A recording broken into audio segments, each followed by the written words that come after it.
आज की वीडियो में हम बात करने वाले हैं फॉरेन की के बारे में। तो सबसे पहले इसकी डेफिनेशन देखते हैं और बाद में इसकी एग्जांपल के बारे में पढ़ते हैं। पहले इसकी हम डेफिनेशन के बारे में देखते हैं।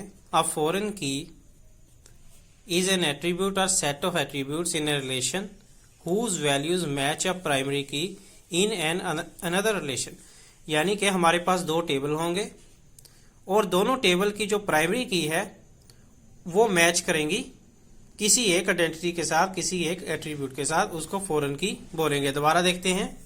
फॉरेन की ऐसी की है जिसमें एट्रीब्यूट या फिर एट्रीब्यूट्स का सेट होगा, यानी कि काफ़ी डिटेल्स होंगी किसी आइडेंटिटी के बारे में, लेकिन उसकी जो वैल्यूज़ है वो मैच कर जाएंगी प्राइमरी की के साथ, जो कि दूसरे टेबल की प्राइमरी की है।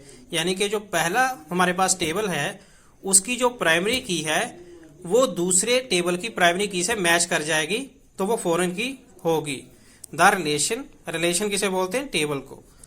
The relation in which foreign key is created is known as dependent relation.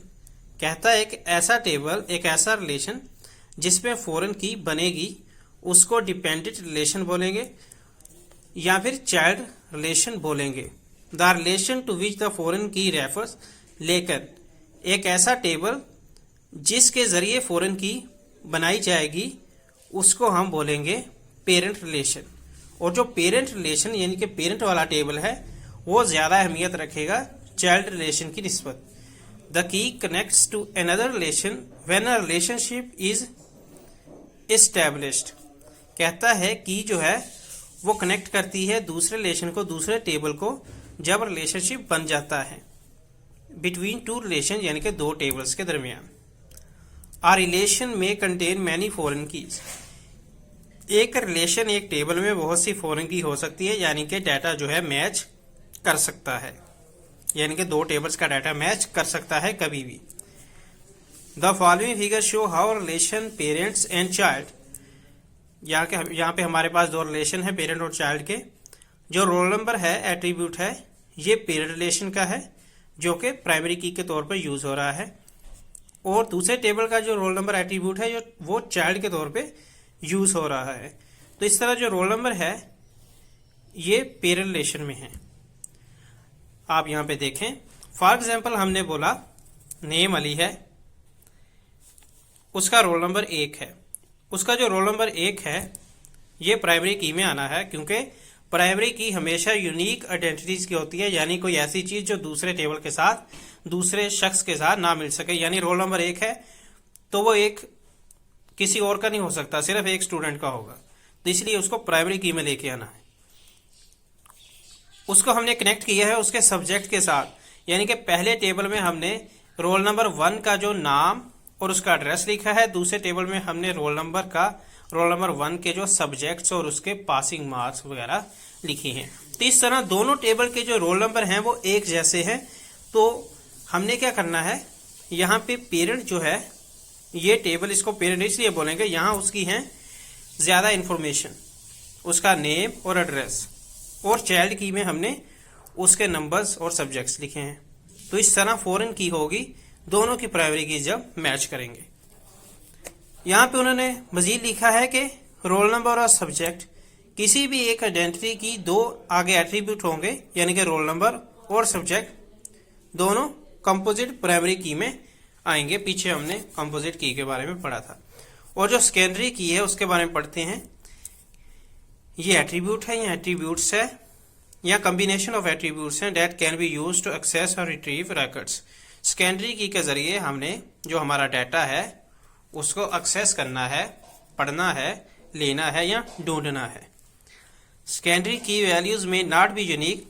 जो सेकेंडरी की है ये यूनिक नहीं हो सकती, जैसे हमारे पास प्राइमरी की आई थी। सेकेंडरी की यूनिक नहीं हो सकती, यानी एक या एक से ज्यादा स्टूडेंट का डाटा मैच कर सकता है। जिस तरह सब्जेक्ट इंग्लिश है, मार्क्स किसी के 25 है, दूसरे के भी 25 है। वन सेकेंडरी की वैल्यू में रेफर टू मैनी रिकॉर्ड्स। कहता है एक वैल्यू जो है कई टेबल्स के साथ मुंसलिक हो सकती है। जिस तरह आपको बताया, अगर इंग्लिश का सब्जेक्ट रोल नंबर 1 का है तो इंग्लिश का सब्जेक्ट ही रोल नंबर 2 का होगा, रोल नंबर 3, 4, 5 से इस तरह ये सेकेंडरी की जो है यूनिक नहीं रहेगी। अगर सिटी एट्रीब्यूट है किसी स्टूडेंट का तो इस तरह हो सकता है कि एक से ज़्यादा स्टूडेंट्स की जो सिटी है वो सेम हो। तो इस तरह जो है ये इसकी एग्जांपल है सेकेंडरी की। आगे आएगी हमारी कंट्रोल की या सॉर्ट की। सॉर्ट का मतलब होता है 10 चीज़ों में से किसी एक चीज़ को ढूंढना, यानी कि छठी सातवीं किसी को भी ले सकते हैं। और कंट्रोल जो है ये भी उसी के हिसाब से आएगा कि आपको किस तरह डाटा कंट्रोल करना है।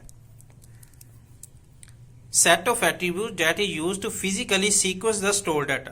कहता है हमारे पास जो डाटा स्टोर हो चुका है उसकी सीक्वेंस लानी है कि पहले नंबर पे कौन सी आएगी, दूसरे पे कौन सी, तीसरे पे कौन सी, यानी छोटे से बड़ा या बड़े से छोटा आप कर सकते हैं।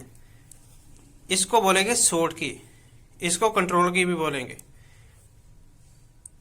तो जो स्टोर डाटा है उसकी आप सीक्वेंस डिफरेंट तरीके से लगा सकते हैं। जैसे आपको बोला छोटे से बड़ा या बड़े से छोटा, आपकी मर्जी है। तो ये की सिर्फ इसलिए यूज होती है कि टेबल में डाटा किस तरह किस सीक्वेंस से आप लगाना चाहते हैं, आपको उसमें कंट्रोल क्या है। आज की वीडियो में हमने 3 कीज के बारे में बात किया। फॉरेन की वो थी जिसमें 2 प्राइमरी कीज 2 टेबल्स में मिलेंगी। सेकेंडरी की में हमने देखा डाटा यूनिक नहीं रहेगा, एक एट्रीब्यूट डिफरेंट आइडेंटिटी के साथ मुंसलिक हो सकता है। जिस तरह सिटी, एक से ज्यादा स्टूडेंट्स की सिटी सेम हो सकती है। सॉर्ट और कंट्रोल की के बारे में देखा, जिसमें हमने पढ़ा कि आपने किस सीक्वेंस से डाटा जो है टेबल में लगाना है, छोटे से बड़ा, बड़े से छोटा, आपकी मर्जी। तो ये तो थी हमारी 3 कीज, फॉरेन कीज, सेकेंडरी की और कंट्रोल की।